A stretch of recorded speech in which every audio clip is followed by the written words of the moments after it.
E se eu te dissesse que milhões de pessoas dormiram ricas e acordaram sem nada? A maior crise da história não começou com um erro. Começou com algo que todo mundo achava seguro. Neste vídeo, você vai entender como o mundo chegou lá, o que as pessoas viveram na pele e por que essa história ainda importa hoje. A Grande Depressão, também conhecida como Crise de 1929, foi a maior crise financeira da história. É considerada o pior e o mais longo período de recessão econômica do sistema capitalista do século XX. 10 anos de fome, desemprego, desespero e colapso total. Uma ferida aberta que consumiu gerações inteiras e redesenhou o mapa político, econômico e social do mundo.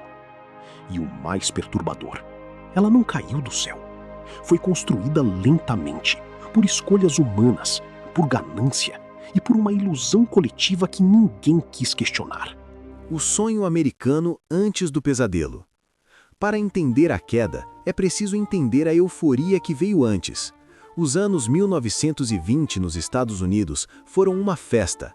A economia crescia em ritmo acelerado, as fábricas produziam como nunca, e pela primeira vez na história, produtos como geladeiras, rádios e automóveis chegavam à casa das famílias comuns.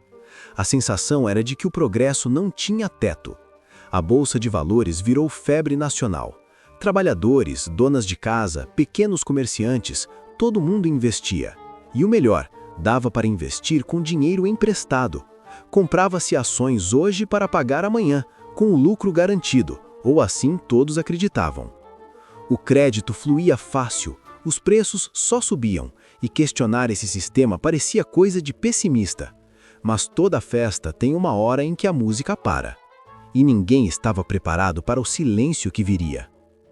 O dia em que tudo desmoronou. 24 de outubro de 1929. Uma quinta-feira comum em Nova York, até não ser mais. Logo na abertura do mercado, algo estranho aconteceu. As ações começaram a cair. No início, devagar, quase imperceptível. Mas o mercado financeiro tem uma característica perigosa. Ele funciona tanto pela lógica quanto pelo medo. E quando o medo entra, a lógica vai embora. Um investidor viu os preços caindo e decidiu vender antes de perder mais. O vizinho viu ele vender e fez o mesmo. Em minutos, aquilo virou avalanche. Naquele único dia, mais de 12 milhões de ações foram negociadas, um número absurdo para a época. As linhas telefônicas entraram em colapso. Corretores não conseguiam atender a todos que gritavam para vender tudo a qualquer preço. Do lado de fora de Wall Street, multidões se formavam nas calçadas tentando entender o que estava acontecendo com o dinheiro de suas vidas. Dentro, o caos era total. Um grupo de banqueiros poderosos se reuniu às pressas e injetou dinheiro no mercado, tentando conter o pânico. Funcionou por alguns dias. A bolsa respirou. As manchetes chegaram a anunciar que o pior havia passado. Não havia passado. Na semana seguinte, em 28 e 29 de outubro, o mercado despencou de forma ainda mais brutal. Bilhões de dólares evaporaram em horas. Empresas que valiam fortunas na segunda-feira não valiam nada na sexta. Investidores que haviam apostado tudo, inclusive dinheiro emprestado, acordaram literalmente arruinados. Mas o colapso da bolsa foi apenas o estopim. O que veio depois foi muito pior. Bancos começaram a fechar as portas, empresas cortaram funcionários a centenas, e uma nação inteira, que dias antes acreditava no progresso eterno, começou a entender que a festa havia terminado e que a conta seria impiedosa. O mundo em chamas. Muita gente ainda pensa na Grande Depressão como um problema estritamente americano. Esse é um dos maiores equívocos que existe sobre esse período. O que começou em Wall Street atravessou o Atlântico em questão de meses e destruiu economias, governos e vidas em todos os continentes. O mecanismo foi brutal e simples. Os Estados Unidos eram os principais credores do mundo no pós-Primeira Guerra.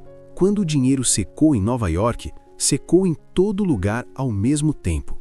A Alemanha foi um dos países mais devastados. Já complicados pelo Tratado de Versalhes e obrigada a pagar reparações de guerra absurdas, a economia alemã simplesmente desabou. O desemprego explodiu, a inflação corroeu o que restava das economias das famílias e a classe média, que havia sobrevivido à guerra, viu tudo desaparecer pela segunda vez em menos de uma década.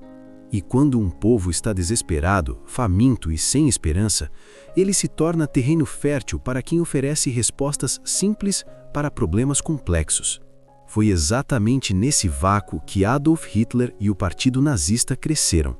A Grande Depressão não causou a Segunda Guerra Mundial sozinha, mas, sem ela, o caminho de Hitler ao poder seria muito mais difícil. No Brasil, o impacto chegou pelo café.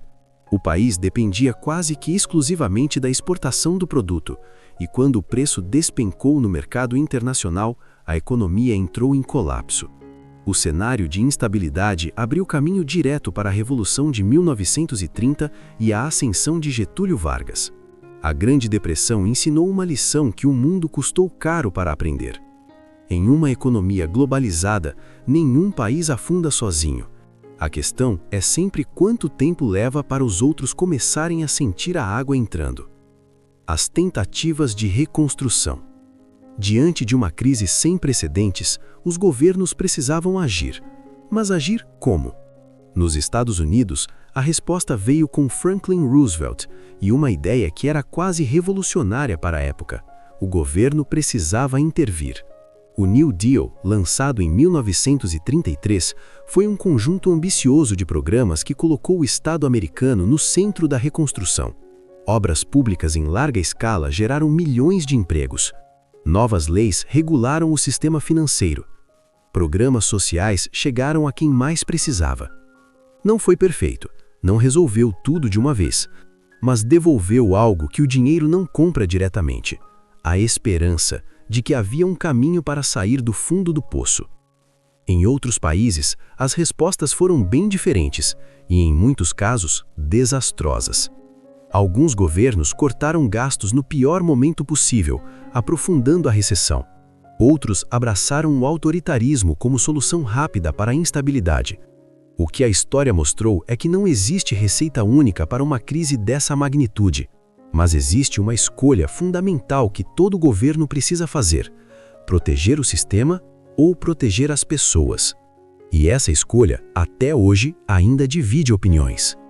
Se uma crise do tamanho da Grande Depressão acontecesse hoje, com o mundo hiperconectado, as economias completamente interdependentes e as redes sociais amplificando cada notícia em tempo real, o pânico seria contido ou se espalharia numa velocidade que nenhum governo conseguiria acompanhar?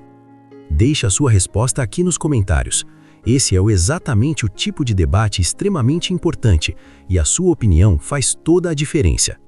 A Grande Depressão não foi apenas uma crise econômica, foi uma prova brutal do que acontece quando a ganância supera o bom senso, quando os sinais de alerta são ignorados e quando populações inteiras são deixadas para trás sem nenhuma rede de proteção. Ela redesenhou fronteiras, derrubou democracias, alimentou extremismos e custou milhões de vidas muito antes de qualquer bala ser disparada na Segunda Guerra Mundial. A história não se repete exatamente, mas ela rima com uma frequência que deveria nos deixar atentos. Se esse vídeo fez você enxergar esse período de um ângulo diferente, deixa o like e se inscreve no canal.